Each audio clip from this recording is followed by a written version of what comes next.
Update 6 is the biggest update coming to the Isle of Evrima so far, and let's talk about this because it was once going to be a very small update and now it's absolutely huge with a number of dinosaurs, quite a few gameplay changes and some gameplay mechanics and some other stuff that we know about. So if you are new, feel free to subscribe, but other than that, let's dive right into it. Of course, let's start with the biggest thing, the dinosaurs and the mechanics with them. One of the smaller critters in the Isle of Evrima, Troodon, is coming in update 6.5. This was the original dinosaur to be coming in this update. This is a dinosaur that will utilize a brand new mechanic known as the Venomous Bite. It also has the ability where it's able to mimic certain noises as well. Troodon will be an excellent hunter in groups due to the venom ability, which is an ability that I'm going to be talking about right now. So let's talk about the Venomous Bite. This is Troodon's special ability and is actually the ability that was gonna make its home in this update. Troodon's Venomous Bite is a bite that essentially gets applied to the dinosaur that you are hunting when you bite it. When it's applied, it will do damage to the opponent, a slow drain, but it is better applied in pack. Essentially, the tactic will be to bite attack, the wait a little bit, and then bite attack again, so it allows the venom itself to get into the veins of the opponent that you're hunting. This is why it's good in pack. You bite, let the other people distract them, then those other people go in and bite as well, and then you do it over and over again and you've got lots of venom in that victim. That means that they will die very quickly. Now you do need to bear in mind that when you're biting consecutively over and over again very quickly one after another, that means the original venom will cancel out and you're literally just going to be dealing bite damage. So yeah, it's more effective when you wait a little bit and then go in and bite and then wait a little bit and then bite again. That's why it's good in groups, as long as you're organized and know what you're doing.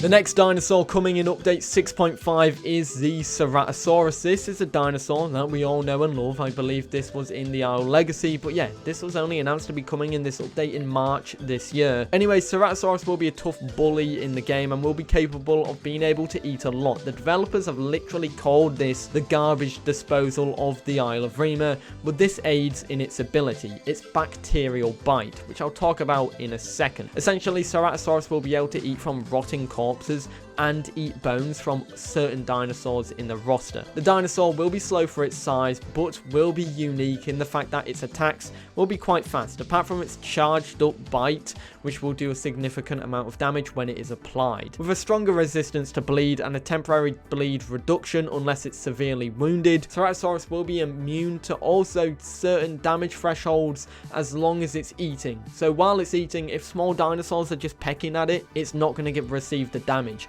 and that's only when it's eating, and that's actually a really interesting thought there. But Ceratosaurus also brings in a new mechanic, and that is the Bacterial Bite. So the Bacterial Bite is a bite attack that adds bacterial effects to the opponent. A specific amount of this will make your opponent throw up, making them vomit uncontrollably over time. This is only solved by either waiting out the effects or finding a salt lick and eating from it. This is a unique mechanic that is only unique to Ceratosaurus itself, so once again, do bear that in mind. Generally, it comes from the rotten corpses. When you eat from them, you get the bacteria, and then you use that in your bite. But yeah, let's talk about the next dinosaur coming in update 6.5, and that is Beipiaosaurus.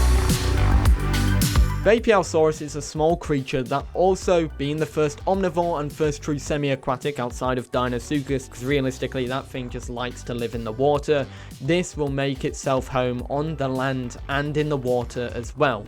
The Beipiaosaurus finds its own in the water, however. It might be fast on the land, but general land creatures are faster than it in the land as well. Whereas in the water, it only really has to worry about Deinosuchus and maybe a Pteranodon that's unfortunately accidentally fell into the water and somehow is trying to peck at it. I have no clue. However, this creature will have the nice ability where it's good in the water, of course, but the ability to traverse long distances as well as utilizing its ability to breach out of the water. The dinosaur is also quite buoyant, so will naturally float up when it's in the water itself. However, it's counterable by using your claws to essentially grasp onto the bottom of the water, the riverbeds, and kind of crawl along the riverbeds as is you're walking. Beipi is a dinosaur that I'm very excited for. This will probably be the first one I play in this update just because it's very cute and all that jazz, and it's just a little interesting Parazinosaur that's made its way to the game with a unique gameplay mechanic. Speaking of something that people will love, however, Gallimimus is next. This is a dinosaur that will try its best to remain mobile to ensure its safety. While its diet primarily consists of vegetation, Gallimimus is also an omnivore that can feed upon eggs, hatchlings, frogs, and crabs, so do bear that in mind. While it's very fast, it has the slowest of accelerations compared to any other land dinosaur in the Isle of Evrima, which makes stopping for food or water pretty much deadly if there is a carnivore that's lurking nearby ready to pounce on you and get that jump in terms of acceleration to just get you. Gallimimus will have a unique ability, which is the mobilization call. This will boost the speed of itself and the flock of dinosaurs that it is in. This will temporarily boost movement speed on activation for you and your nearby group mates as well. This is a dinosaur that is pretty exciting to me. It's a dinosaur that was from the Isle Legacy but is now coming to the Isle of Evrima, and it's definitely one that's going to be interesting. With the fact that it can eat juveniles or hatchlings as well, means you're going to have to look out when you've got a nest and there's Gallimimuses nearby. Anyways, that's enough of the dinosaurs. Let's talk about some other stuff that could come in this update. So, let's talk about some other stuff that's coming in the update, starting with unique night vision. Each dinosaur in the game will be getting unique night visions, which means some dinosaurs will be able to see further in the dark and others will not be able to see far in the dark at all. There are some comparisons which are on the screen now, but basically some dinosaurs will be more tuned to night than others, and then unique bleed modifiers as well. In the coming update, there was a sly mention of unique modifiers coming to the game for bleed. This means essentially each dinosaur will have a unique bleed modifier for its attacks, so some will do more bleed while others won't. For Deinosuchus, there's getting some changes for its water sensors. Deinosuchus's water sensors will now only ping when something is at the surface of the water swimming. This was changed to from any movement in the water, which it is currently, and will be changed to only surface swimming in the future when this update comes out. This allows stuff like Beipi and other smaller crocs to hide in the water and just get away from the Deinosuchuses that will be murdering everything. Dryosaurus's dodge ability is also getting a change as well, so it doesn't consume as much stamina anymore. It now has 2 charges, allowing it to recharge them and go again, so it isn't abused. Now let's move into the final thing that I think is coming in this update, and that is Unreal Engine 5.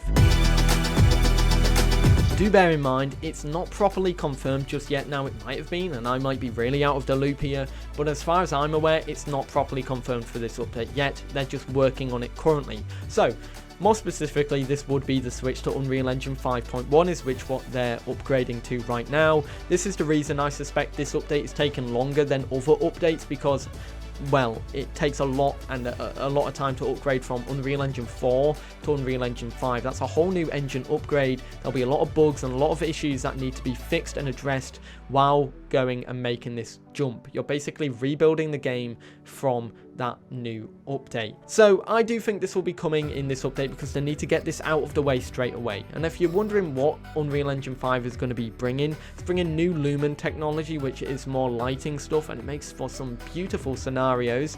Better stuff regarding the loading time of compiling code for developers as well. This essentially means they don't get bogged down as quickly and for as long periods of time. After you do it for quite a bit, it can bog it down. This is the same problem that Path of Titans had when it was on Unreal Engine 4, and then when they upgraded to Unreal Engine 5, things kind of were a bit more swimmingly in terms of development. I don't know how well it's going at the moment, but yeah, this would essentially kind of help the developers speed up their development. I don't know if that will mean updates come out faster.